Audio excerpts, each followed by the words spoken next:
मोरा भरे चूर खटिया के चूर मुर करे नहीं से जिया पा मन मोरा भरे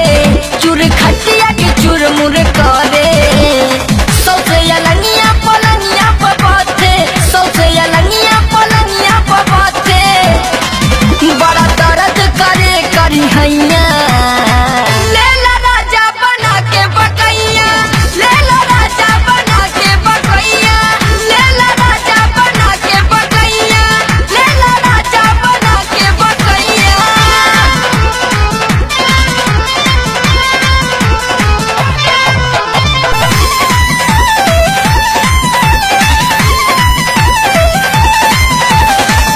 मुखता आवाज तमी जाज गड़बड़ाता अप डाउन करे में कमरिया दुखाता एहो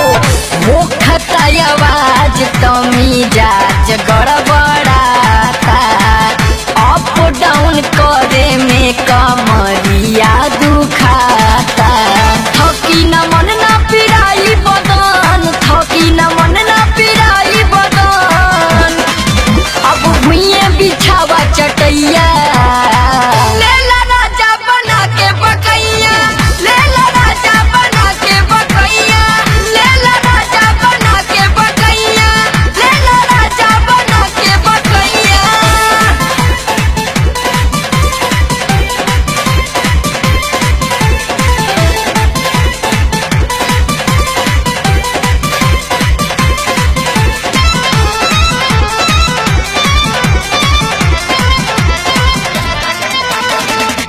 गद्दा रजाई पलड़ाई नाही होई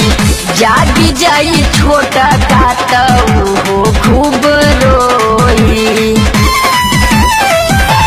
सुना गद्दा रजाई पलड़ाई नाही होई जागी जाई छोटा कातऊ हो खूब रोई रंगे में भंग होई पूरा न जंग होई रंगे में भंग होई पूरा न जंग होई तनी बतियाला मान मोरे सैया लेला राजा बना के बकैया लेला राजा बना के बकैया लेला राजा बना के बकैया लेला राजा बना के बकैया